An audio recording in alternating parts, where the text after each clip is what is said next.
This is Colin O'Keefe here for LXBN TV. In some interesting news, the New York Department of Financial Services let relevant parties know that it intends to take action to regulate cybersecurity.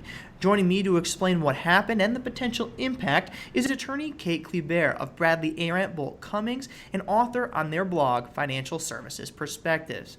Kate, first, can you bring us up to speed on exactly what the New York DFS did here and, what exactly has happened?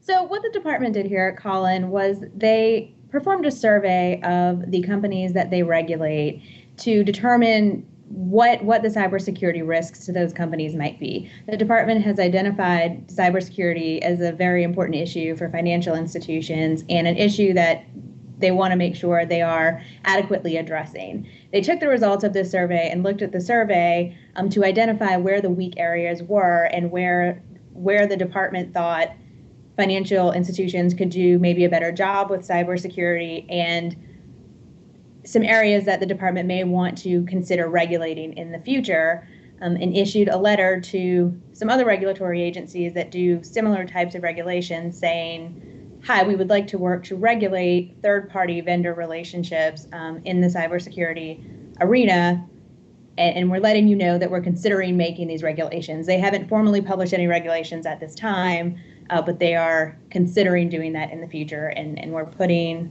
other regulatory agencies on notice that they may be issuing these regulations. I see. So they went out there, took the temperature of things. It was a little warmer than they would have liked, and they go, all right, we better do something about this, and it seems that they're prepared to do so. So second, just this is a serious matter, but in your own words, just how critical is cybersecurity to financial services companies, and what should they be doing now, particularly in New York, to prepare for this potential regulation?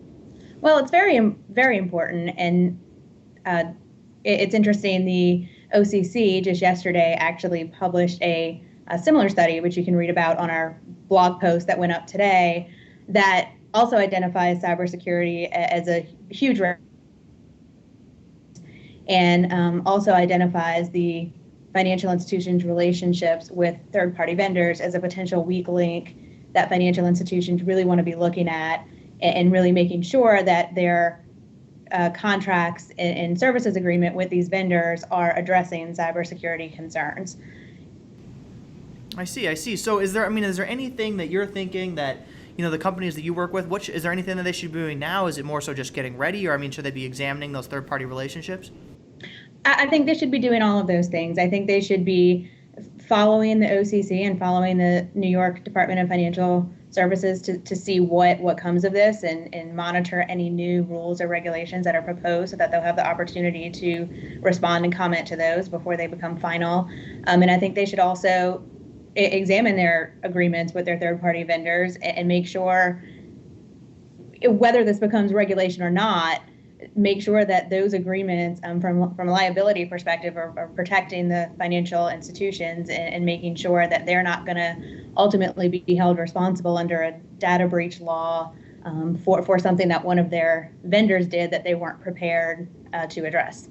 Absolutely. And of course, in the world of cybersecurity, as I'm sure you're only as strong as your weakest link, and sometimes that weakest link can be a third-party vendor. So it makes sense for these, for these companies to examine those. And of course, you mentioned staying up to date. People can of course stay up to date at the Bradley, Arant, Boult, Cummings blog, which is at babc-financialservicesperspectives.com. And of course, that was Kate Kliebert of Bradley as well. So thank you for joining me today, Kate. I appreciate it. And people can check out the blog for more information. Thanks again.